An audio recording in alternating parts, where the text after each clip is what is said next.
73 seconds. That's all it took for America's dream to shatter across a clear Florida sky. But what you saw on television that January morning in 1986 wasn't the whole story. For 2 minutes and 45 seconds, after the world thought it was over, 7 souls were still falling through the winter air. This is the story they never told you. The story of what happened after the cameras looked away. The untold chapter of Challenger. And it begins not with an ending, but with a fall that seemed to last forever. The morning of January 28, 1986, dawned colder than anyone had expected. Icicles hung from the launch tower like frozen tears waiting to fall. The temperature had plummeted to 28 degrees Fahrenheit overnight, 15 degrees colder than any previous shuttle launch. Engineers huddled in conference rooms, their voices urgent, their data clear. The temperature was too low. The rubber seals weren't designed for this. They needed to wait. But history doesn't wait. Television schedules don't wait. The State of the Union address was scheduled for that evening, and a teacher was supposed to call down from orbit. The world was watching. And on this morning, neither did NASA. At 11:38 a.m. Eastern Time, Challenger lifted off from Kennedy Space Center. 7 astronauts rode that pillar of flame toward the heavens. Krista McAuliffe, a teacher who wanted to inspire a generation from space. Gregory Jarvis, a payload specialist chasing the stars. Commander Dick Scobie, pilot Michael Smith, mission specialists Judith Resnick, Ellison Onizuka, and Ronald McNair, 5 veteran astronauts who'd trained their entire lives for this moment. The crowd roared their approval. Children watched from classrooms across the nation, gathered around television sets, their faces bright with wonder. Cameras tracked every second of the ascent, capturing what would become the most replayed footage in television history. The shuttle climbed, smooth, powerful, perfect. And then, 73 seconds into the flight, the sky tore open. The fireball bloomed like a terrible flower against the blue. White trails spiraled in every direction, smoke writing chaos across the heavens. The world watched in horror as Challenger seemed to explode into nothing. Commentators fell silent. In classrooms, teachers turned off televisions, their hands shaking. In mission control, screens told a story no one wanted to read. But here's what almost no one understood in that moment, what wouldn't be revealed for weeks. There was no explosion, not in the way we imagine explosions. Not the kind that ends things instantly. What the cameras captured was the external fuel tank rupturing, releasing hundreds of thousands of gallons of liquid hydrogen and oxygen into the atmosphere. The resulting fireball was spectacular, terrifying, absolute. It looked like annihilation. The world believed it was instant, mercifully instant. The commentators said it. The newspapers printed it. The assumption became accepted truth. They were wrong. When investigators later pieced together the telemetry data, frame by frame, second by second, the truth emerged like a ghost from the wreckage. The crew cabin, that small reinforced compartment where 7 people sat strapped in their seats, had separated from the shuttle structure largely intact. The forces that tore apart the external tank and the solid rocket boosters had, paradoxically, left the crew compartment whole. It hadn't exploded. It hadn't disintegrated in the fireball. It had simply begun to fall.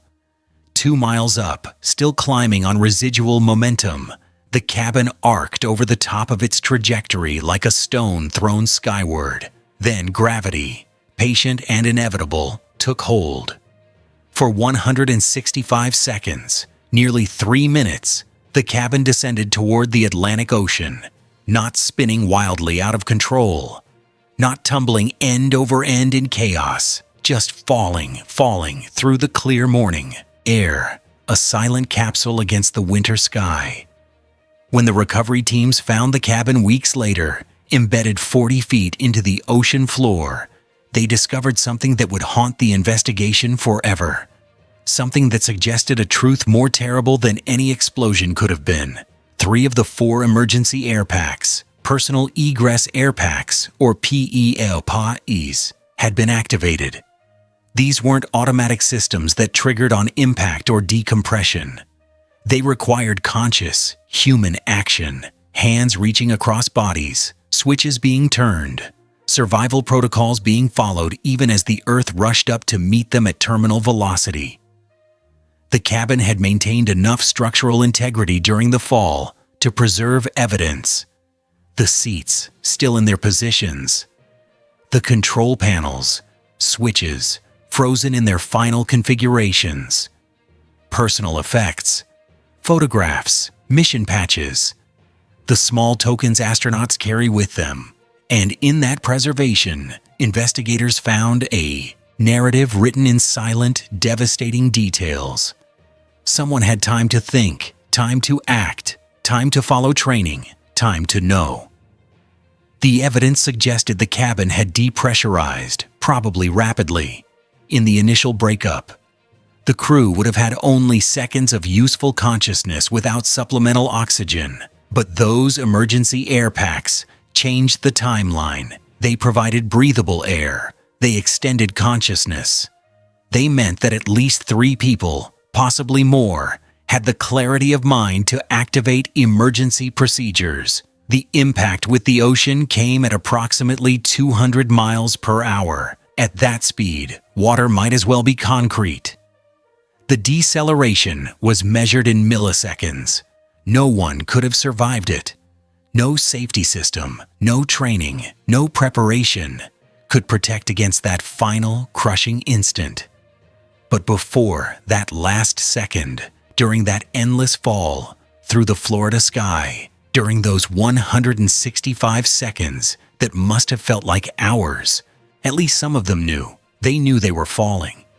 They knew there was no rescue coming. They knew exactly how this would end. The recovery operation became the largest maritime search in history. Within hours, ships converged on the debris field from across the Atlantic. Coast Guard cutters, Navy vessels, specialized recovery ships, an armada of hope, searching an area of ocean larger than Rhode Island. Divers descended into the cold darkness again and again, working in shifts around the clock. Sonar mapped the debris field spread across the ocean floor, thousands of pieces scattered across miles of seabed. Every piece mattered. Every fragment told part of the story. Sections of the fuselage, parts of the wings, computers and communication systems. The mundane and the critical, all mixed together in the underwater wreckage. But nothing mattered more than bringing them home. The teams worked with a reverence that transcended duty. These weren't just remains to be recovered from a maritime disaster. These were teachers and dreamers, explorers and heroes, people who'd woken up that morning and suited up and climbed aboard because humanity needed someone brave enough to keep reaching for the stars. Every action was conducted with dignity. Every procedure followed with meticulous care. Every recovery treated as sacred duty. The identification process took months. Forensic teams worked in quiet rooms far from the media circus, away from cameras and crowds and the constant speculation. They assembled evidence piece by piece, confirmed identities through dental records and other means, ensuring absolute certainty, ensuring that families received closure, that the right heroes came home to the right graves. It was painstaking work. It was heartbreaking work. It was necessary work. And through it all, a question echoed through the halls of NASA headquarters, through the chambers of Congress, through editorial pages and dinner tables across the nation. How did this happen? How did we send 7 people into the sky on a morning when the warnings were so clear, so urgent, so absolutely correct? The Rogers Commission convened with a singular purpose: find the truth, wherever it led, whatever it cost. And what they found was a failure that went far deeper than frozen rubber seals or engineering tolerances. The technical cause was clear, almost embarrassingly so. O-rings designed to seal the joints of the solid rocket boosters had stiffened in the unprecedented cold. These rubber seals, which needed to be flexible to work properly, had become brittle in the freezing temperatures. When Challenger lifted off, hot gases from the burning solid fuel escaped through those compromised seals, cutting through the external tank like a blowtorch through paper, burning for nearly 60 seconds before the tank ruptured catastrophically. But that was just the mechanism of failure. The how, the real cause, the why, ran through the corridors of institutional pressure and compromised decision-making through layers of management and competing priorities. Engineers from Morton Thiokol, the company that manufactured the solid rocket boosters, had warned explicitly that the temperature was too low. They'd presented data from previous launches. They'd shown erosion patterns on recovered O-rings. They'd made clear recommendations based on solid engineering principles. Do not launch below 53 degrees Fahrenheit. Draw a hard line. Wait for warmer weather. But somewhere in the chain of command, in teleconferences that stretched late into the night before launch, those warnings were diminished, questioned, challenged. Launch windows and public expectations and political pressures and the desire to maintain schedule outweighed the voices of caution. Engineers were asked to prove the system would fail, rather than managers being required to prove it would succeed. It wasn't malice. No one wanted this outcome. It was something more insidious, more systemic: the normalization of deviance. Small risks accepted because previous flights had survived them. Warning signs dismissed because disaster hadn't struck yet. Until accepting risk became routine, and routine became invisible, and invisible became catastrophic. One physicist on the commission, Richard Feynman, demonstrated the O-ring failure using nothing more than a glass of ice water and a piece of rubber during a televised hearing. He compressed the rubber, dunked it in the ice water, pulled it out. When he released it, the rubber didn't spring back. It remained compressed, stiff, compromised. The simplicity was devastating. The problem had been that obvious all along. Challenger didn't just fall from the sky that January morning. It brought down an era of assumption, of confidence unchecked by caution, of the belief that routine spaceflight was possible or even desirable. In its wake came changes. The solid rocket boosters were completely redesigned. New safety protocols were implemented. Review processes were overhauled. A culture developed that, however imperfectly, learned to listen when engineers raised their hands in warning. Future missions would be delayed, launches scrubbed because someone had a concern. The cost of caution became acceptable in a way it hadn't been before. But the deeper legacy lies in what we choose to remember and how we remember it. 7 people climbed aboard a spacecraft on a cold morning, carrying the dreams of a nation on their shoulders. They trusted the systems, the training, the institution that promised to bring them home safely. They represented the best of us, the teachers and the engineers, the dreamers and the doers, the ones who volunteer to sit atop controlled explosions because someone has to, because progress demands it. For 173 seconds total, they rode toward the stars, experiencing the thunder and the fury and the impossible dream of leaving Earth behind. And for 165 seconds more, they fell toward the sea, suspended between the heavens they'd reached for and the ocean that would claim them. We'll never know what they thought in those final moments. What words were spoken over the intercom? What hands were held? What prayers were offered?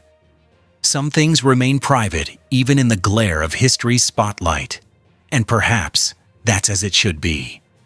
But we know this: they were conscious of their calling until the very end. And in remembering them, we honor not just their final journey, but the courage it takes to climb aboard at all. The bravery required to strap in and count down and light the candle, knowing the risks, accepting them, moving forward anyway, because the frontier doesn't explore itself. The sky has swallowed many dreamers since humans first looked up and wondered. But dreams, unlike dreamers, cannot be destroyed by falling. Every failure teaches.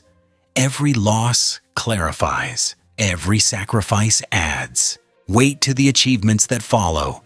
Challenger fell. But the dream of exploration, the human need to reach beyond our grasp, to see what's over the next horizon, that still climbs, still soars, still reaches toward the infinite,